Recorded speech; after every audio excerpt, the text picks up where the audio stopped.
Welcome to Betting on Success, a podcast that dives into the future of gaming with a focus on cashless technology. Hosted by Mark Morton, aka Morty. From cashless innovations to incredible career stories, this is where gaming professionals stay ahead. Betting on Success is brought to you by your friends at Marker Tracks and Coin, leading the way in cashless gaming. Hi, this is Mark Morton, and welcome to Betting on Success. For the first time that I've done one of these shows, I kind of feel old a little bit today, but I also respect and admire the gentleman I have today as I've watched him mature and grow into one of the leaders in our industry. So I want to introduce you now to Blake Sartini Jr., Executive Vice President and COO of Golden Entertainment. That's correct, Morty. Thanks for having me on. Blake, thanks so much for being here. All right, so one of the most iconic families in gaming, right? Sartini Fertitta. Right. Tell me about your family, growing up in Vegas, some of your early years, then we're going to get into your family. Sure, yeah. So it all kind of started with my grandfather, Frank Fertitta, right, who was, came to town from Eastern Texas, looking to kind of see what he could do for his family out here in Las Vegas, right? So he got put in on the Strip working as a bellman, right, kind of worked his way through the ranks, and then had a chance to work with some friends to say, hey, look, we think the locals need somewhere to go. We need a locals casino here. And they were the first ones that really made that initiative to say, okay, we're going to cater to the locals, strips for the tourists, cater to the locals. They opened up Bingo Palace, which is now Palace Station today. Obviously, fast forward from that then kind of provided the platform for Station Casinos and the growth from there. My dad at the time married into the family with the Fertittas, and at that point my Uncle Frank Fertitta and my dad kind of took the company over from my grandfather and took the company public, and I believe it was 1993, and that was again the platform for what Station Casinos is today. So I forget how many casinos they opened and did along the way, but kind of getting to myself, it's third generation gaming, right? Third generation in the business, and it's kind of all I've ever known, right? We've talked about it, as a family from the time I can remember. So not to stop you, Blake, but is that something you wanted to do right from the get-go? That's a good question. I always looked at it as, it was definitely something I thought that was exciting, and it was definitely something that I thought I was familiar with, and obviously given the opportunity, wanted to try to see what I could do in the business, how I could make a name for myself, and that was maybe the one thing that maybe it was ever a doubt was, do I get involved in this, and am I just going to be in the shadow, or can I actually try to do something with this? And luckily the platforms have been pretty, or the opportunities have been pretty prevalent. It's funny. So growing up, I played baseball for my dad, right? He coached me all through high school. And from the outside, a lot of times people thought it was easy, right? Mm-hmm. But it's something I'd never, ever do differently. But it's also difficult, right, as you try to prove your worth. Totally. So tell me a little bit about that experience since you've taken over, because I know you've been now with the company for... Yeah, I think this is my 16th year with the company, awesome. right? So I've been there a while, and even when I was in college, once I turned 21, I would come back and dabble in the business, whether it be in the taverns or on the slot route at the time. But obviously, working for your family can be difficult, but it can also be very rewarding. And I've always admired how my dad has kind of handled my growth within the company. Nothing was, in my opinion, really ever handed. We kind of started at the bottom, and from working behind the bar to working on the slot route, and then eventually getting into the casinos.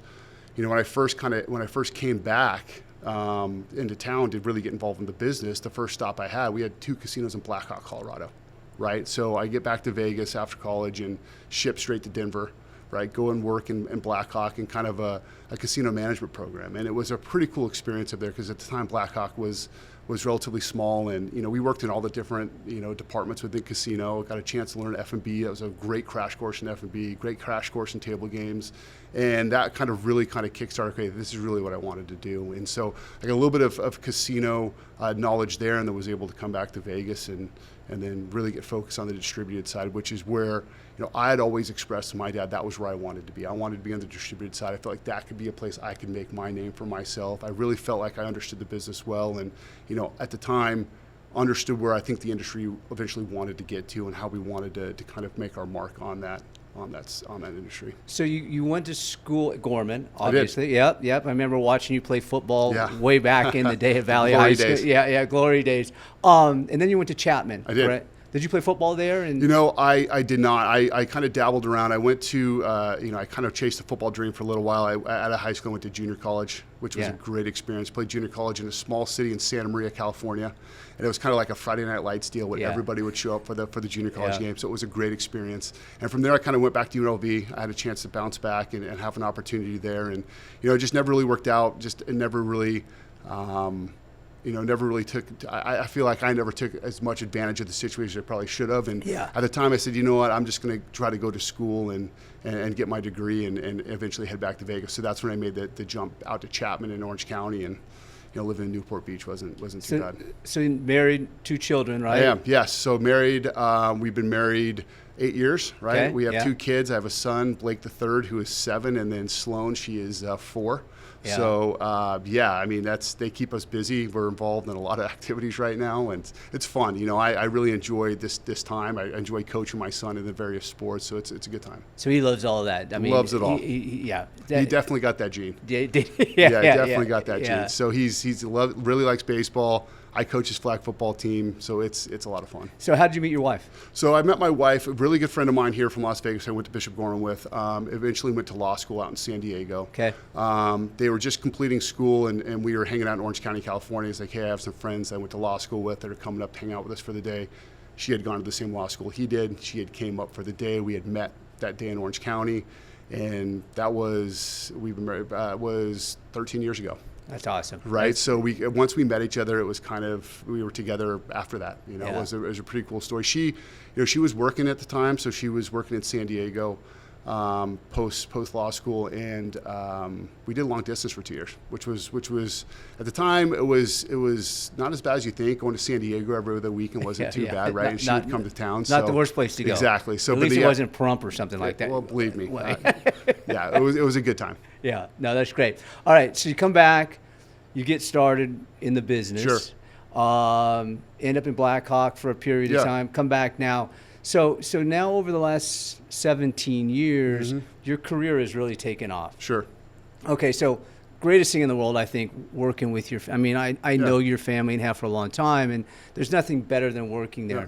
How do you create your own brand when you're in such a dynamic environment as that? Yeah, I kind of mentioned it before. When getting involved in the business, the casinos, I always thought, well, that's what the family did, was the casinos. And I really was interested in the route business, slot route business, and in the taverns, because at the time, those were really starting to bloom at that point. And we had just done the deal where in 2012 where we had essentially exchanged our Blackhawk casinos for a route business here in Southern Nevada, which at the time we would call it the 3rd largest route company, but overnight we became the 1st, right? Yeah. And that was a big move, and that was the first real leadership position that I had within the company, and there was a lot of smoke that came with that acquisition, and it was trial by fire, right? And it was customer service, trying to keep those route accounts happy. It was team members trying to make sure that they knew what was going on, keep them motivated, even though we were kind of under duress. And it was a challenging time, but that's when I really decided, okay, this is how I'm going to make my mark. I can do this. I felt confident in the distributed side, and then it kind of rolled over into the taverns where, no one was really opening or growing a portfolio as fast as we were, and we decided, we realized really quickly that the power in numbers when it came to the tavern business. Yeah. And so I really kind of took that as my as my baby, and so this is going to be my thing here going forward. Yeah. So when in fact, your dad hired me back in 1994, the day the year my daughter was born, right? So I know how tough that business is and how competitive it is. How have you used technology and innovation to really grow your brand? Yeah, so when you look at the route business in particular, we had a homegrown reward system, right, that we had continued to evolve over the years. And the distributed business is vastly different than the casino operation. So having a system that is conducive to that restricted environment was something that was very important to us. And that was, as we grew that business and as we even grew our tavern brand, having that exclusive system that we had that was, that was able to accumulate points accordingly to video poker machines rather than a real slot machine, or being able to have the ability to connect that system to our point of sale system to easily do comps and things like that. It was definitely our competitive advantage at the time. So, for that side of the business, there was no doubt technology was our competitive advantage, and we leveraged that relatively well. But if you look at the casino business now, I think you and I are having a conversation about G2E. I think going forward, you start looking at the use of AI within the industry, and I think that some of the things that we have seen is on the slot reporting or direct marketing offer optimization. Some of those AI tools that are starting to come to light now, to me, I think are going to be things that are going to make companies like us successful if we can leverage those correctly. The other thing, everybody thought you could just open a bar and make it successful, right? All my friends wanted to own a bar, open it up, they're going to make a bunch of money. But what I learned working for your dad and working at your company was how important service was and how you treated your customers. I'm sure that's exactly the same way you look at it. That is a foundational pillar of our company, right? When you look at Golden Entertainment and the evolution of our portfolio, the taverns were that baseline for us, that route, right? So when you really look at, at the end of the day, I mean, anybody can have 15 slot machines, anybody can comp a beer, anybody can give you a cheeseburger, but it's how you do that is what's going to make people come back. And what we always tell our people is you're not a bartender, you're a bar host. You're hosting the group of people at this bar. This is your bar, this is your business. And we've really encouraged them to take advantage of that, and that obviously translates into better customer service, because at the end of the day, that bar is only as good as the people you have behind the bar. That's right? correct. I mean, it's people have figured that out, and I think that's why when you see some of these tavern operators in town that are successful, there's no question they've understood that. So let me ask you another question. So again, I always want to find it interesting to know who really impacted your career from both a family perspective. Sure. Somebody could be friend or family, yeah, or professionally. Who do you think impacted your career the most? I mean, it is cliche to say, but I mean, my dad has had a huge impact on, everything that I've learned in this industry, the way I look at the industry, the way that I lead at the company. I mean, there was a recipe that he has created, and it was very successful. And I've tried to follow it to the best of my ability, because I've always respected it and looked up to it, but I've always tried to put my own twist on it going forward. But I've been very fortunate to work with a lot of great people in this industry. Everybody, our president, CFO, Charles Protel, I mean, he brings a whole wealth of knowledge on the finance and accounting side, and I've really enjoyed working with him, learned a lot from him. Our prior COO, Steve Arcana, I worked for Steve for 12, 15 years. I mean, learned a ton from Steve. So, I mean, outside there, obviously the family, both of my uncles, obviously have done so many great things. And, kind of going back even further, before I got involved with Golden, I actually had the chance to work for the UFC. I was, at the time, I was thinking about going to business school. Yeah. And my uncle Lorenzo Fertitta approached me and said, well, what about this opportunity? We're opening up an office in London. Why don't you go have a shot at that? I think this would be a great experience for you to learn a lot more. And ever since then, I've really respected him, and he gave me, it was a great education learning from him about how he handled the day-to-day in his business and things that he looked for. And so he was also very impactful in my early days as I tried to find my way through my career as well. So when you think about kind of the traits that you admired in them, Mm-hmm. are there certain things that you've taken forward? I'm sure there's a ton of them that you've taken forward with you. What's been the most critical traits of the individual that you respected so much? Yeah, I think the way I look at it is if you're going to be in an executive position, at the end of the day, you have to get people to believe, and you have to be able to lead people to get things accomplished. And one of the things I think I've really learned from my father, but especially Lorenzo, or any of the other people I've been around, is their leadership style and how they treat people, or how they motivate people, or how they hold people accountable. And again, I've tried to take all of that in and try to throw my own twist on it. But to me, that was one of the things I looked at as, okay, if you're going to do this, you got to find a way to be a leader, and you got to be able to get people to believe in you, and you got people to respect you. And that was something I was always carried with me. When I think about you, and I think about your dad the same way. I mean, there's no ego, right? Yeah. I mean, you walk into Sierra Gold and your dad is talking to people, and that's like Big Frank was the same way too, right? I think about you with ego and respect. How important is that Yeah, I mean that's something that's just been kind of drilled into us, and there's just being self-aware. I mean, there's no reason for you to not extend your hand to somebody that you may know or an acquaintance, or just even treat anybody like they're your best friend. I mean, I don't know why. It's just I feel like you just want to. Again, being an exec, you want to have you want people to have a solid perception of you. And I think having a solid perception of someone is understanding that they are not above anybody else, or they treat everybody with respect and treat everybody equal.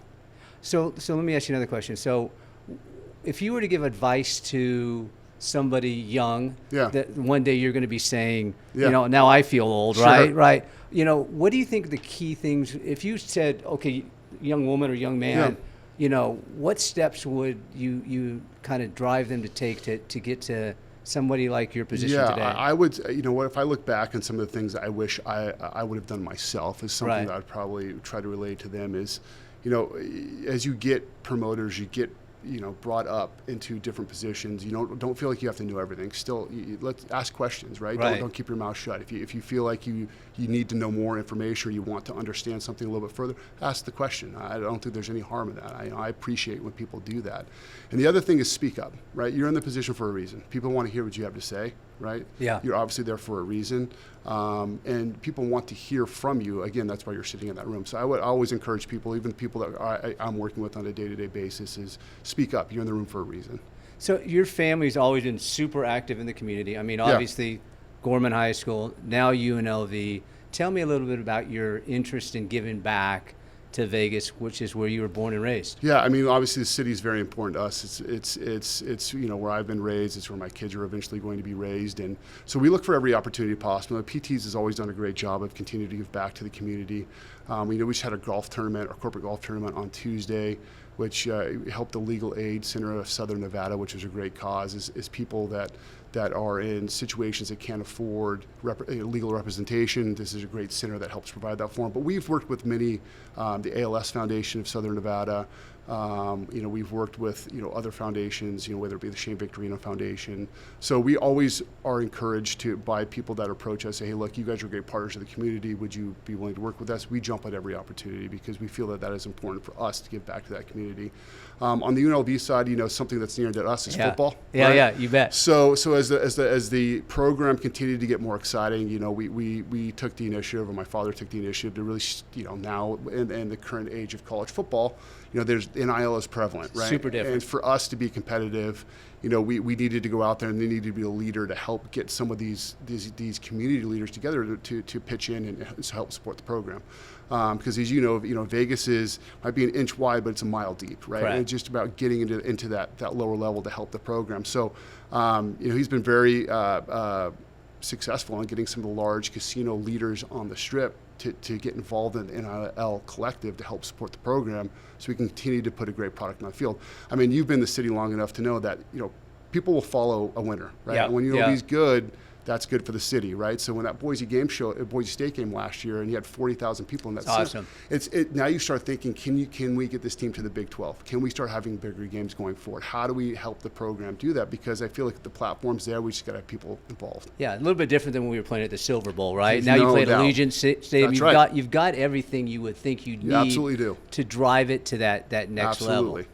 So, all right. So you started on the route side. Yep. Now you got a much bigger role, yes. right? So that vision's got to change a little bit. Tell me what you think is next in store for Golden Entertainment. Yeah, so for us, I think that the taverns, as the city continues to grow, I think the tavern growth is going to follow that. It's a great investment for us. We continue to be the leader in that industry, so we'll continue to build taverns. We'll continue to do our thing in our local assets in Laughlin, a few improvements down there we're looking forward to. We're going to work with a new booking agent down there to hopefully bring some better entertainment to the Laughlin market. As you know, that market is very entertainment driven, so continue to focus on that. Very excited to announce some of these things we're working on next year, which we'll be doing here shortly. And then the Strat, we're just continuing to try to reinvent the experience there, right? Obviously, we have an irreplaceable asset with the tower there, right? Yeah. Can't define the Vegas skyline without iconic, right? It's iconic, right? Yeah. So we're having a lot of fun about figuring out how do we continue to change, the experience there. I think the tower's pretty ripe for maybe a new attraction or a ride up on top of there, so we're working towards that. But outside of the current portfolio, look, we're Nevada centric right now. Yep. Right? We're basically all of our assets are in the state of Nevada, which we love, right, as Nevada natives. But as we look for further opportunities, we're looking at everything all across the country. Whether it be regional casinos or various other opportunities. We're keep our ear very close to the ground and just try to be as patient as we can. There you go. Yeah. So let me ask you another question. So, all right, these things are always kind of crazy, but when you started, right, April of last year, right? Yeah, it was April of last year. April last year. What's your greatest accomplishment up to this point? Let's see. I mean, I think we're in the process of a lot of those accomplishments right now as we're kind of navigating some of the challenges that the Strip may be seeing. But I think ultimately, I feel like we've really rounded out a great executive team, right? We've really brought some really strong players into the executive team on the marketing department, on the surveillance department, things that I feel like we've needed a little bit of support. I feel like we've gotten that, and they've improved the operation. But I think one of the things you can really land on in that short period of time is we went through a service and brand culture initiative at the Strap, which was something that we've never done there before. And having that team there understand that, look, we're a small company. This is our flagship asset. We really should need to focus on the team members within that building, because at the end of the day, that is all we have to sell, right? And as they understand that should be our competitive advantage, is the experience that they can provide to our guests. So the team did a great job. We worked on it for almost 4 or 5 months, and we finally rolled it out to the team right before the summer. And it's been something that we've now been able to leverage as we've continued to really pound that. Look, we only have one competitive advantage. It's our service. It's our relationship with our customers, and the team's really responded great to that. And so, what's the biggest obstacle you faced? Biggest obstacles we faced so far, I think we're still facing it a little bit right now. But look, the obstacles are just the normal day to day. It's just you have a little bit more responsibility. You're handling multiple different markets. Whether it be the Strip one day, then it's the regional market the next, or the locals market the following. So it's just trying to keep organization of what the team is focused on, because look, we have a corporate team, marketing team, slots team, direct marketing team. They focus on all the different pockets of our portfolio. So keeping them organized and making sure that all of our strategies are separate from one another, because as each one of those markets is vastly different than the other. So I think the organization has been the toughest part for us right now. It's just making sure everybody has got that figured out and ironed out. So when people think about Blake Jr., so what do you want them to think about when they say Blake Jr.? If you had, the epitome of what you want it to be, what would that person say about you? Yeah, obviously, from a career standpoint, I'd want to be known as a good leader, right? Somebody that was able to really motivate people and encourage people to step up and get things done. And also somebody that was, known for the tavern business, right? Again, we have this big portfolio. That's something I've really tried to put my name on, is this tavern business, and it'd be nice to continue to be recognized for the continued growth that we're doing in there. That's awesome, Blake. No, I appreciate your time here today. I think you've done, phenomenal things. I can tell you, I respected you watching you grow up, because you always treated people the right way. I noticed that. Yeah.